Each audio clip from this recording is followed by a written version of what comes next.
الحمد لله نحمده ونستعينه ونستغفره ونؤمن به ونتوكل عليه ونعوذ بالله من شرور أنفسنا ومن سيئات أعمالنا من يهده الله فلا مضل له ومن يضلل فلا هادي له وأشهد أن لا إله إلا الله وحده لا شريك له وأشهد أن محمدًا عبده ورسوله صلى الله عليه وسلم أرسله بالحق بشيرا ونذيرا بين يدي الساعة فمن يطع الله ورسوله فقد رشد واهتدى ومن يعص الله ورسوله فقد ضل وغوى فإنه لا يضر إلا نفسه ولا يضر الله شيئا نسأل الله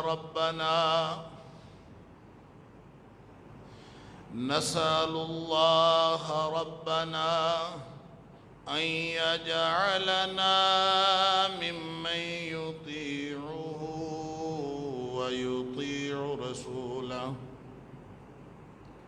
ويتبع رضوانه ويجتنب سخطه فإنما نحن به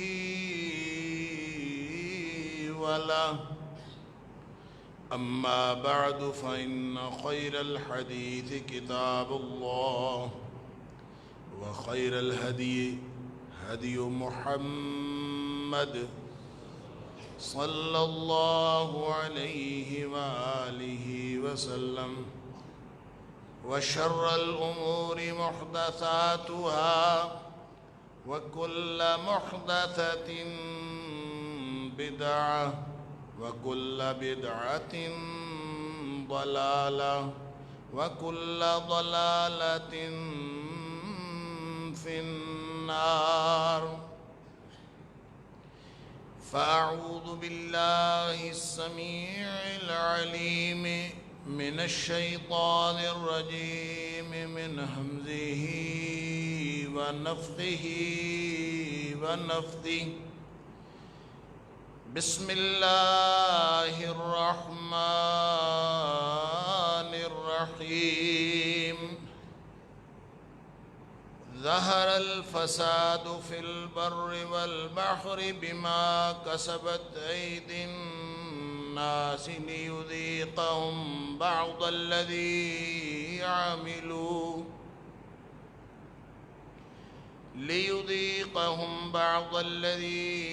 عملوا لعلهم يرجعون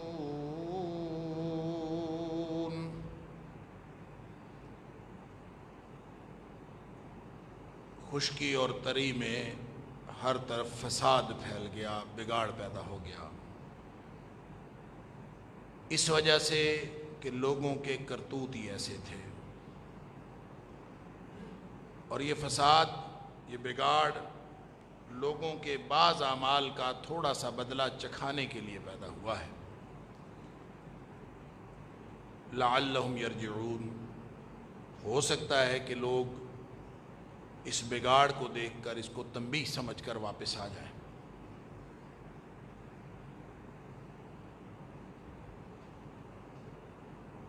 معاشرے کا بگاڑ یا پھر فطرت کا بگاڑ اور اس کے جتنے مختلف پہلو ہم اس وقت دنیا میں دیکھ رہے ہیں، ان کے حوالے سے کچھ گفتگو گزشتہ اور اس سے پیوستہ جمعے کے اندر اللہ کی توفیق سے ہوئی۔ اس میں ایک دو سوالات ایسے تھے، خاص طور پر گزشتہ سے پیوستہ جمعے کے بارے میں، جو میری گفتگو سے پیدا ہوئے۔ ایک سوال تو یہ تھا کہ اگر ہر طرف بگاڑ ہے تو ہمیں کیا کرنا چاہیے، اور دوسرا سوال جو ایک واقعے کے ضمن میں پیدا ہوا اور ایک دو دوستوں نے پوچھا بھی آ کے، وہ یہ تھا کہ جو میں نے حوالہ دیا کہ کوئی بچہ کسی دوسرے ملک میں پڑھنے والا اپنے والد سے پوچھتا ہے، 8 سال کا بچہ،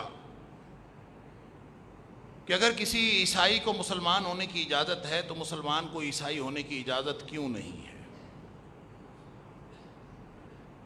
تو یہ بچے نے سوال کیا، میں نے تو صرف اس کو ایک بگاڑ کی علامت کے طور پر، یہاں ایک مثال کے طور پر پیش کیا تھا کہ ظاہر ہے جب ہم ان سکولوں کے اندر، ان تعلیمی اداروں کے اندر بچے پڑھائیں گے تو بچے ایسے سوالات تو کریں گے، لیکن بہرحال بجا طور پر اس سے سوال تو پیدا ہوتا ہے کہ پھر اس سوال کا جواب کیا ہے؟ تو ان دونوں سوالوں پر انشاءاللہ کوشش کروں گا کچھ گفتگو ہو جائے اللہ تعالیٰ کی توفیق سے۔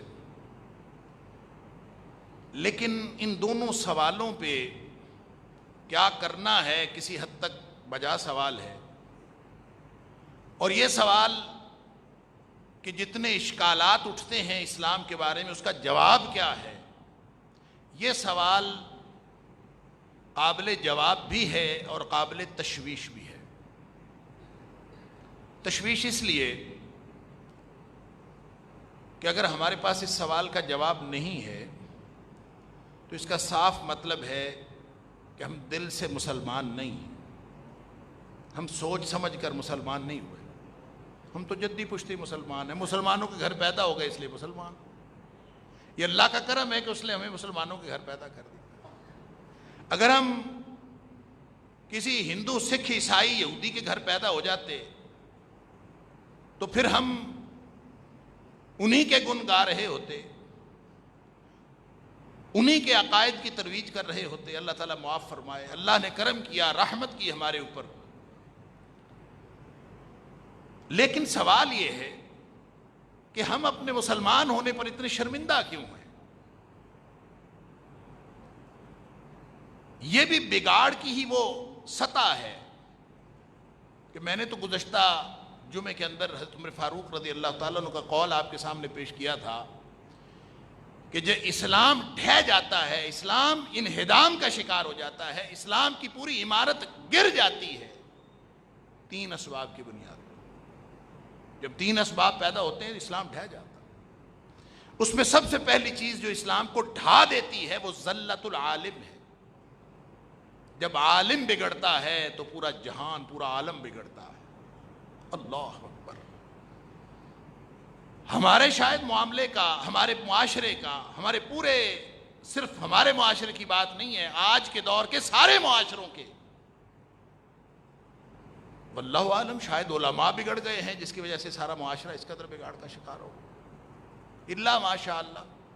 استثنائی صورتیں تو ہر جگہ پہ موجود ہوتی ہیں، لیکن بہرحال ذلت العالم، جب عالم لغزش کا شکار ہو، یا اس کو دوسرے معنوں میں کہہ لیجئے مصلحت کا شکار ہو، یا عالم کے پاس اپنے علم کا جواز ختم ہو جائے، تو پیچھے اسلام کے پلے کیا رہ گیا؟ اور میں نے اس کی مثالیں آپ کو دی تھیں اس جمعے میں کہ جب بگاڑ پیدا ہوتا ہے تو لوگ کس قدر دفاعی پوزیشن میں چلے جاتے ہیں، اور ہمارا معاشرہ، اللہ اکبر، ہم تو ان معاشروں کی مثالیں دیتے ہیں، UK اور امریکہ کی، کہ وہاں لوگ دفاعی پوزیشن میں چلے گئے. کیوں؟ کہ جب بگاڑ، فطرتیں بگڑتی ہیں تو پھر علم کی سطح وہ اس قدر نیچے ہو جاتی ہے کہ لوگوں کو دانش کے میدان میں کتاب و سنت پورا اترتے ہوئے نظر نہیں آتے، اور لوگ پھر اس طرح کے سوالات کرتے. اور میں نے آپ کو مثال دی تھی کہ یو کے اندر ایک آدمی جس نے مجھے کہا کہ دانش کے میدان میں، اور وہ اسلامیات کا پروفیسر تھا، کہ دانش کے میدان میں جب لوگ انٹلیکچوئلز بیٹھے ہوتے ہیں، انٹلیکٹ کی بات کر رہے ہوتے ہیں، وہاں قرآن و سنت کو کیسے پیش کیا کریں؟ یہ سوال کیا کسی. انا للہ و انا الیہ.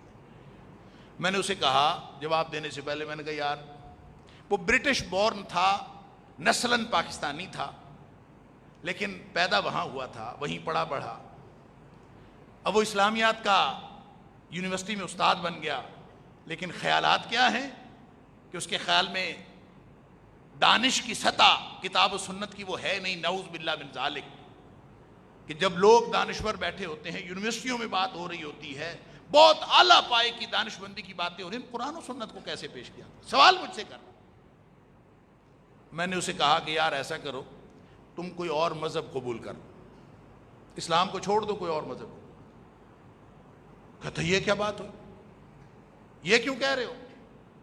میں نے کہا یہ میں اس لیے کہہ رہا ہوں کہ جس دین کے اوپر تمہیں اعتماد ہی نہیں ہے، اس دین کے اوپر اس کو قبول کرنے کی کیا ضرورت ہے؟ کوئی اور جس پہ اوپر اعتماد ہے وہ قبول کر لو.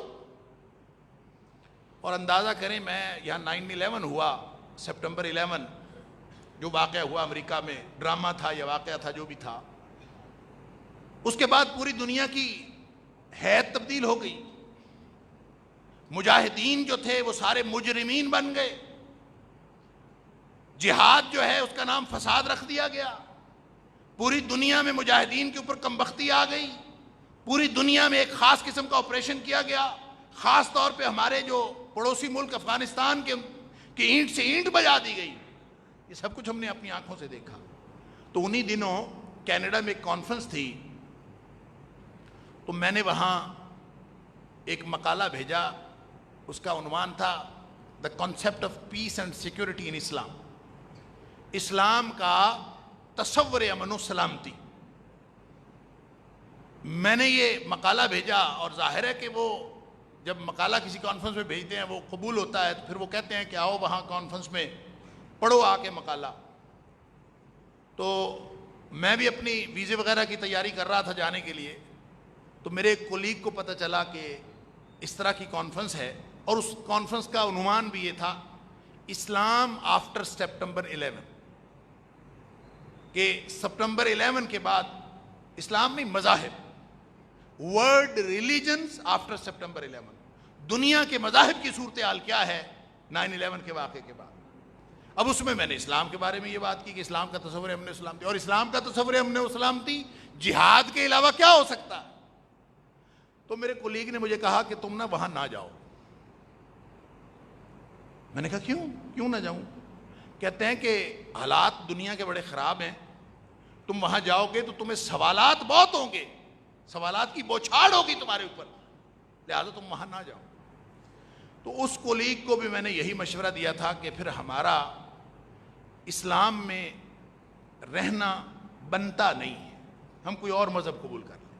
اگر میں اپنے دین کے بارے میں سوالوں کا جواب نہیں دے سکتا، اور میں دنیا کو فیس نہیں کر سکتا، یہ اس لیے بھی ہوا کہ ہم نے بگاڑ اس طرح اس حد تک دیکھا اپنی آنکھوں سے کہ وہ لوگ جو جہادی تنظیموں کے سربراہ تھے، جو پوری دنیا میں جہاد کا علم بلند کیے ہوئے تھے، جب ان سے پوچھا گیا کہ کیا جہاد آپ کیوں کر رہے ہیں، تو انہوں نے میڈیا پہ بیٹھ کے اعلان کر دیا کہ ہم تو جہاد کرتے ہی نہیں ہیں. کس نے کہا ہم جہاد کر رہے ہیں؟ ہم تو تعلیمی رفائی کام کرتے ہیں، ہم جہاد نہیں کرتے. گویا کہ جہاد کرنے کی جسٹیفیکیشن ان کے پاس بھی نہیں ہے. نعوذ باللہ من ذالک. یار اتنا مظلوم ہے قرآن، یار اتنا مظلوم ہے اسلام. اور اندازہ کیجئے، بگاڑ کی سطح کا اندازہ کیجئے کہ وہ معاشرہ، اس کی حالت کیا ہوگی کہ مسلمانوں کا معاشرہ، اور اس میں ساری زندگی تقریر اس موضوع پر کرنے پہ گزر جاتی ہے کہ اللہ کے علاوہ کوئی معبود نہیں. یہ کیسے مسلمان ہیں جن کو ساری زندگی یہ سمجھانا پڑتا ہے کہ بھئی اللہ کے علاوہ کوئی بندگی کے لائق نہیں ہے، وہ پھر بھی اپنے آپ کو مسلمان کہتے ہیں. اور ایک نیا تازہ واقعہ تو ہم سب نے اپنی آنکھوں سے اب دیکھ رہے ہیں کہ یہ کیسا معاشرہ ہے، مسلمانوں کا معاشرہ، اور کہتے یہ ہے کہ مسلمان ہیں. کہ وزیر اعظم صاحب کے زبان سے کوئی پردے کی بات نکل گئی، اتفاقاً نکل گئی یا انہوں نے طے شدہ پروگرام کے مطابق کی، لیکن بات صحیح تھی، بات قرآن کی تھی، بات اللہ کے رسول صلی اللہ علیہ وسلم کے فرمان کی تھی، بات اللہ کے دین کی تھی، بات پردے کی تھی. اب یہ کیسا مسلمان ہے کہ وزیر اعظم کہتا ہے پردہ کرنا چاہیے، عورتوں کو چھپانا چاہیے، اور ہمارا پورا معاشرہ کہتا ہے کہ نہیں، عورتوں کو چھپانا نہیں چاہیے، عورتوں کو تو ننگا کر کے بازار میں کھڑا کرنا چاہیے. پورا میڈیا اس بات پر بحث کر رہا ہے کہ عورت کو کپڑے کتنے پہننے چاہیے، پورے کپڑے پہننے چاہیے کہ نہ پہننے چاہیے.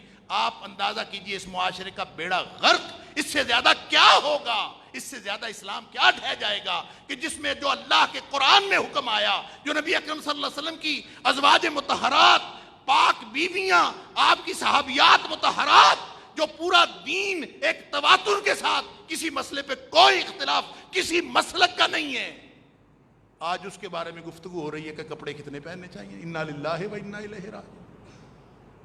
اور وہ دانشور بھی اپنے آپ کو مسلمان کہتے ہیں، جو دلائل دے رہے ہیں کہ وزیر اعظم نے کیوں بیان دیا.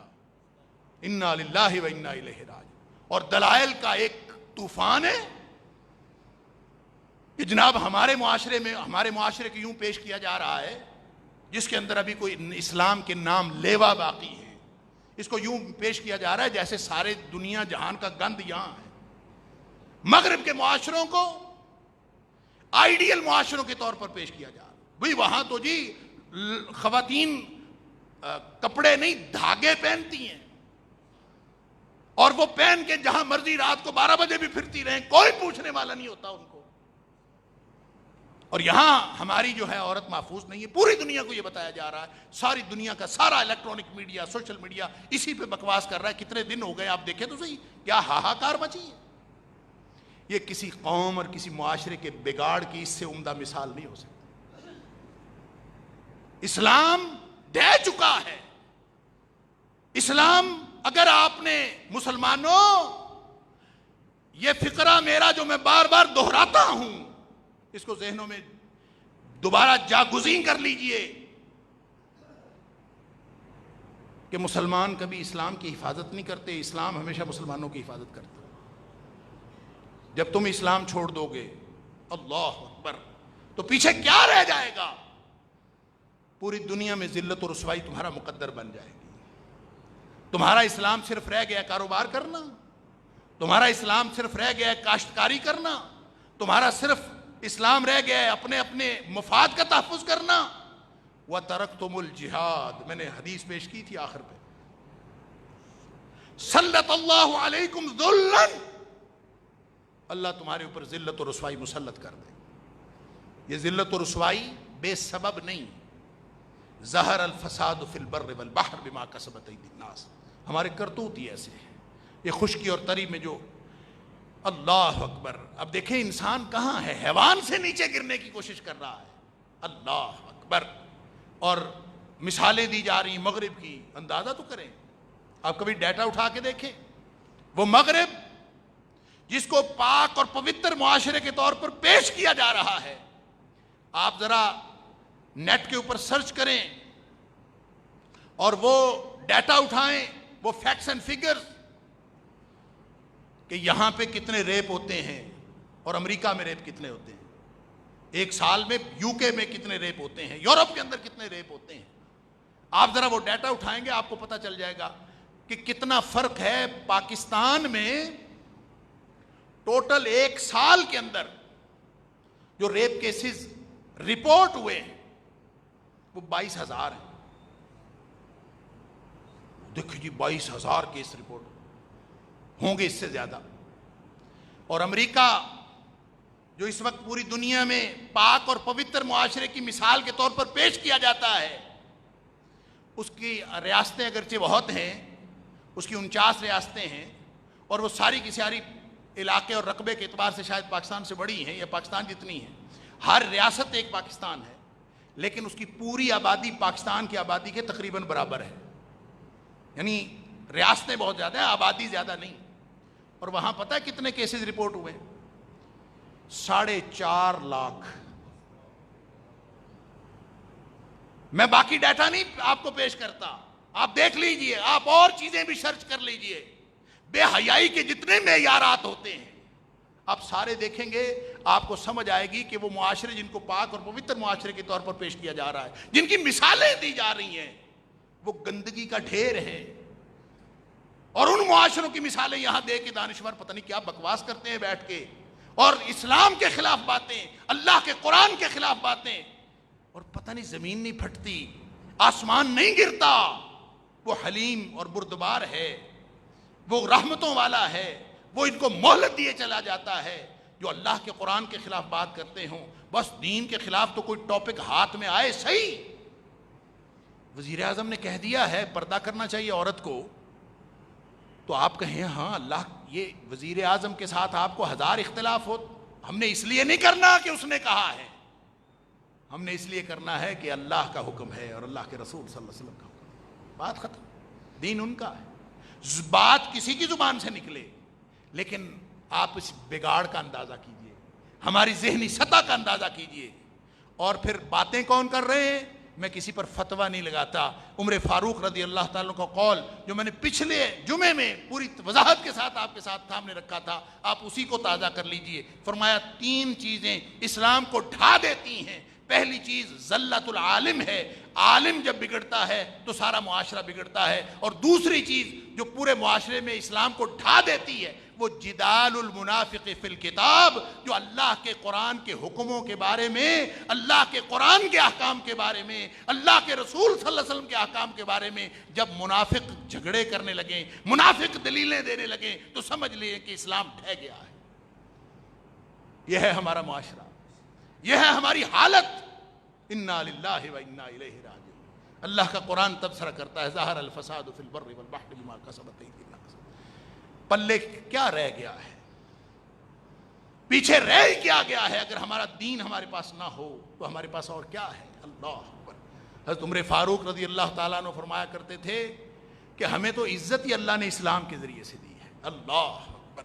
اور لوگ اسلام کو چھوڑ کر پتہ نہیں کہاں سے عزتیں تلاش کرتے ہیں۔ اللہ نے عزت ہمیں اسلام کے ذریعے سے دی۔ اللہ۔ لیکن آج حالات کیا ہیں؟ لوگ اسلام کے خلاف بات کر کے اپنی عزت ڈھونڈتے ہیں، اور یہ کسی ایک دانشور، کسی ایک میڈیا چینل میں کسی ایک کی بات نہیں کر رہا، آپ ساری صورتحال آپ کے سامنے۔ تو کہنے کی بات یہ ہے کہ اللہ کے قرآن کا یہ تبصرہ موجود ہے، ہمیں کیا کرنا چاہیے اس پر میں بعد میں بات کروں گا۔ پہلے ہم اس سوال کو دیکھ لیں کہ عیسائیوں کو مسلمان ہونے کی اجازت ہے، مسلمان کو عیسائی ہونے کی اجازت کیوں نہیں ہے؟ اللہ اکبر۔ دیکھیں، جو قرآن نے کہا لا اکراہ فی الدین، دین میں کوئی جبر نہیں ہے۔ یہ جبر ان کے لیے، یہ بات، یہ آیت ان کے لیے ہے جو مسلمان ہونا چاہتے ہیں۔ کوئی ہونا چاہے، کوئی ہونا نہ چاہے، لا اکراہ، اس کے اوپر کوئی جبر نہیں ہے، کسی کو جبرن مسلمان نہیں کیا جا سکتا۔ لیکن اگر کوئی کہتا ہے میں نے مسلمان ہونا ہے، تو پھر اس کو مسلمان ہونا ہوگا پورا مسلمان۔ یا ایھا الذین آمنوا ادخلوا فی السلم کافہ، یہ پورا دین ہے۔ اس میں داخل ہونے کے بعد پک اینڈ چوز کوئی نہیں، اپنی مرضی سے میں مسلمان بھی بنوں، پردے کے خلاف بکواس بھی کروں، میں مسلمان بھی بنوں، ننگا بھی پھرتا رہوں، میں مسلمان بھی بنوں، بے نماز بھی پھرتا رہوں، میں مسلمان بھی بنوں، حق حقوق کی تلفی بھی کرتا رہوں، میں مسلمان بھی بنوں، اللہ اور اس کے رسول صلی اللہ علیہ وسلم کی نافرمانی کرتا پھروں، اس بات کا اختیار مسلمان ہونے کے بعد نہیں ہے۔ مسلمان ہونا ہے کہ نہیں، سوچ سمجھ لو پہلے۔ دین میں کوئی جبر نہیں۔ اگر کوئی آدمی مسلمان ہونا چاہتا ہے تو شوق سے ہو، لیکن پہلے سوچ لے، یہاں پک اینڈ چوز کوئی نہیں ہے۔ کچھ احکام مان لینا، کچھ کو چھوڑ دینا، یہاں نہیں ہے۔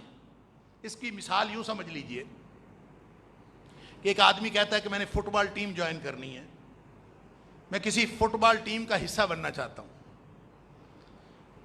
وہ کلب کے پریزیڈنٹ کے پاس جاتا ہے، درخواست دیتا ہے کہ یار میں کلب کا حصہ بننا چاہتا ہوں۔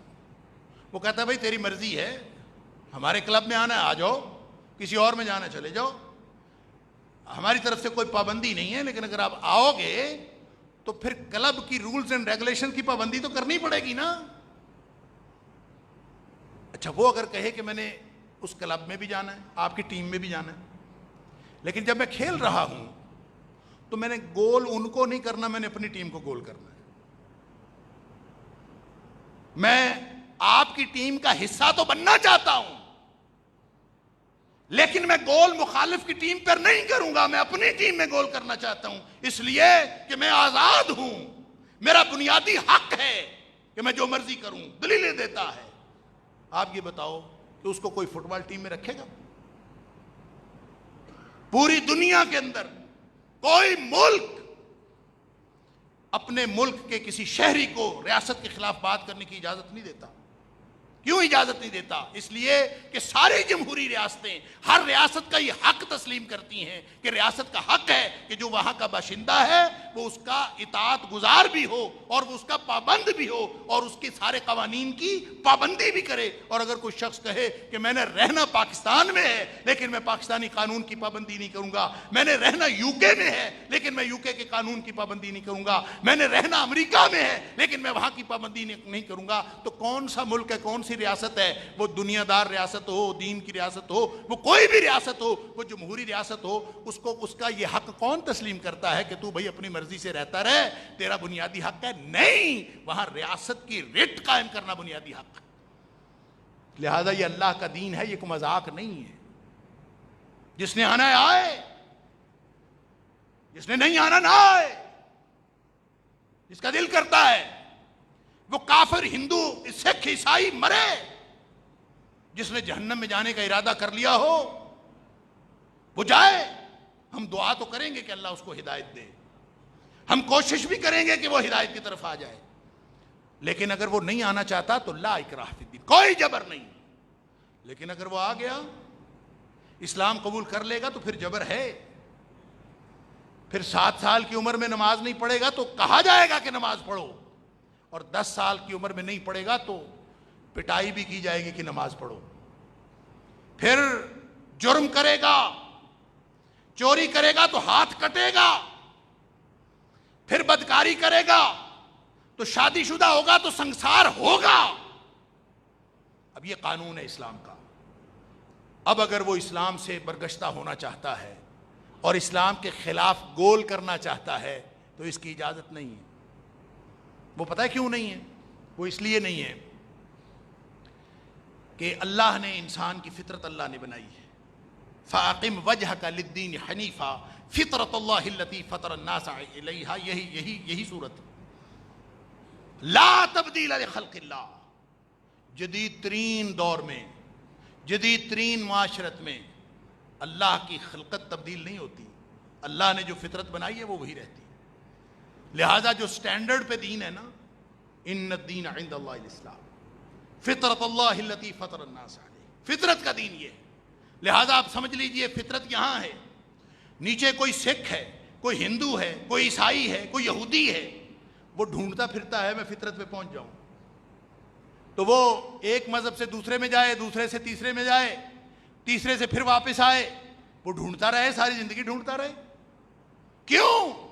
اس لیے کہ وہ فطرت کی پکار پر لبیک کہنا چاہتا ہے، وہ آگے بڑھنا چاہتا ہے، اور کرتے کرتے جب وہ اسلام پر پہنچ جاتا ہے تو اسلام فطرت کی اور سلیم الفطرتی کی سب سے اعلیٰ دلیل ہے، سب سے اعلیٰ علامت ہے، دانش کا سب سے اعلیٰ اصول ہے۔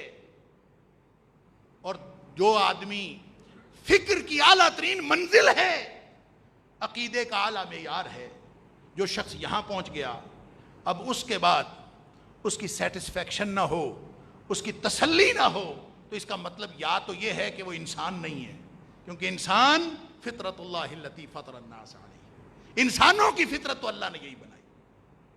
لہذا جو دعا، میں کوئٹہ گیا ہوا تھا پچھلے ہفتے، تو وہاں ایک آدمی ملا، کسی مسلک کی بات کر رہا تھا. کہتا میں فلاں مسلک سے تھا، علم اللہ نے بہت دیا تھا، میں پڑھتا رہتا تھا، ایسی ایسی کتابیں پڑھتا تھا جو عام طور پہ لوگ نہیں پڑھتے، لیکن ایک خاص مسلک کا اس نے نام لیا، وہ مجھے بہت برے لگتے تھے. کہتا مجھے بہت ہی برے لگتے تھے. میں بتا دیتا ہوں. وہ کہتا مجھے وابی بہت برے لگتے تھے، اور میں اللہ سے دعا کرتا تھا کبھی مجھے وابی نہ بنانا. اور میں ہمیشہ پڑھتا رہتا تھا بہت، اور میں جیسے جیسے پڑھتا جاتا تھا مجھے لگتا تھا وابی ٹھیک ہیں، اور وہ مجھے سب سے برے لگتے تھے. اللہ اکبر. کہتا میں اللہ سے دعا کرتا، راتوں کو بھی پڑھتا، دن کو بھی. کہتا کرتے کرتے میں بیمار ہو گیا. 3 سال میں بیمار رہا. جو مجھے علم سے سمجھ آتی تھی، میرا دل کہتا تھا وہ برے لوگ ہیں، ادھر نہیں جانا.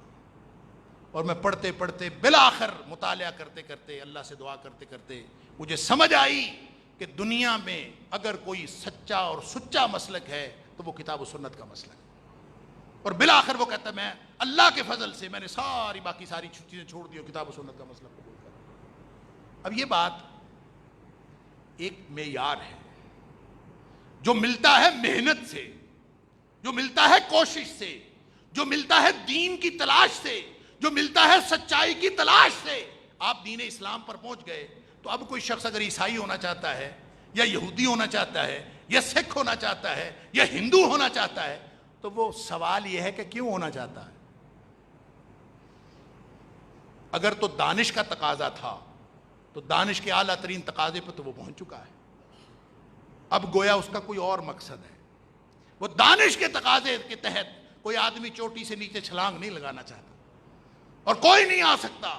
لہٰذا اب اگر کوئی شخص جائے گا تو وہ اپنے کسی ذاتی مفاد کے لیے جائے گا، کسی غداری کے لیے جائے گا، کسی بدبختی کے لیے جائے گا. لہٰذا جب وہ دانش کے تقاضے کے مطابق جائے گا ہی نہیں تو قانون بنانے والا بھی اللہ، فطرت بنانے والا بھی اللہ، اسلام بھی اسی کا دین، ان الدین عند اللہ الاسلام. لہٰذا اس نے قانون بنا دیا کہ اب دانش کی اعلیٰ ترین سطح پر جو واپس جائے گا اب اس کو واپس جانے کی اجازت نہیں. یہ ہے وہ وجہ کہ عیسائی کو مسلمان ہونے کی اجازت ہے، مسلمان کو عیسائی ہونے کی اجازت نہیں ہے. اور اگر کوئی ڈسپلن ہو، اسلام کی ریاست قائم ہو، تو اس شخص کو پھر وہ اس ڈسپلن سے باہر جائے تو بالکل اسی طرح سزائے موت ہے اس کے لیے. جس طرح ریاستوں کے خلاف بغاوت کرنے والوں کے لیے سزائے موت کا قانون ہے اور ساری جمہوری ریاستیں اس کو تسلیم کرتی ہیں، اسی طرح اسلام کے ڈسپلن سے باہر جانے والے کے لیے بھی سزائے موت. اس لیے کوئی اس میں دوسری بات نہیں ہے. یہ اللہ کا دین ہے، یہ کوئی مذاق نہیں ہے. اس میں جس نے آنا ہے وہ سوچ سمجھ کے آئے، لیکن جو آئے پھر وہ کہے کہ وہ اسلام مسلمان بھی رہے، اسلام کے خلاف باتیں بھی کرے، مسلمان بھی رہے، وہ یہودیوں کے ساتھ تعلقات بھی رکھے، وہ مسلمان بھی ہو، وہ عیسائیوں، ہندوؤں، سکھوں، عیسائیوں کے مفاد کی بات کرے. اسلام کا قانون اس بات کی اجازت نہیں دیتا. جس نے ان کے ساتھ رہنا ہے رہے، لا اکراہ فی الدین. اگر ادھر آنا ہے یا ایھا الذین آمنوا ادخلوا فی السلم کافہ ولا تتبعوا خطوات الشیطان انہ لکم عدو مبین. وہ کھلا دشمن ہے شیطان، اس کے پیچھے نہ چلنا. وہ عجیب و غریب نعرے وہ دیتا ہے، کبھی یہ کر لو کبھی وہ کر لو. سن لیں، دنیا میں اگر کوئی امن کی ضمانت ہے تو وہ اسلام ہے. اللہ کے رسول صلی اللہ علیہ وسلم نے خط بھیجا تھا سارے لوگوں کو اور عرب کے سرداروں کو، اور آپ نے یہی پیغام دیا تھا، کیا؟ اسلم تسلم. اگر تم اسلام لے آؤ گے امن میں آ جاؤ گے. لہٰذا اسلام امن کی ضمانت ہے. کسی نے امن لینا ہے تو اسلام میں آ جائے، اور جو اسلام میں امن میں آنے کے بعد کسی اور طرف جانے کی کوشش کرے تو اس کا مطلب ہے اس کو امن نہیں، فساد چاہیے. وہ امن نہیں چاہتا، وہ فساد چاہتا ہے، اور جو فساد چاہتا ہے اس کے لیے اللہ نے قانون بنایا. اور رہ گیا یہ سوال کہ ہمیں کرنا کیا چاہیے. حالات جتنے مرضی دگرگوں ہو جائیں، اس سے بھی زیادہ بگڑ جائیں، پریشانی کی کوئی بات نہیں ہے. اس وقت تک پریشانی ہے جب تک اللہ پر اعتماد، اللہ پر توکل نہیں. جس کے پاس اللہ ہو اس کو پریشانی کی کیا بات ہے.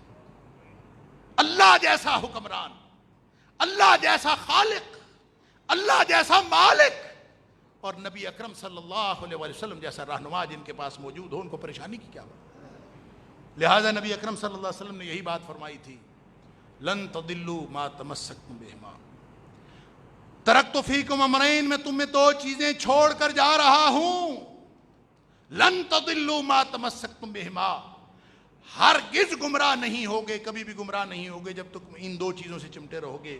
اور وہ کیا ہے؟ اللہ کا قرآن اور نبی اکرم صلی اللہ علیہ وسلم کا طریقہ۔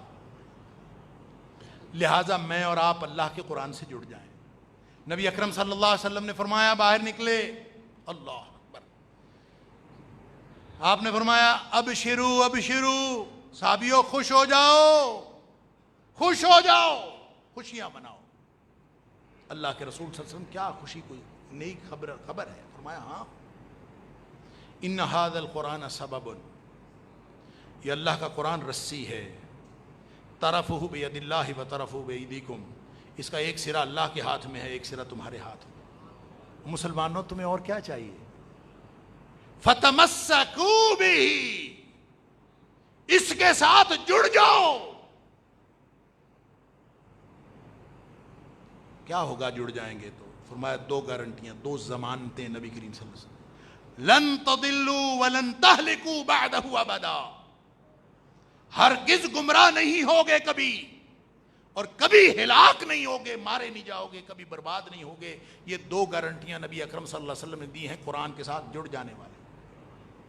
لہٰذا جس کے پاس اتنا بڑا ٹول ہو، کسی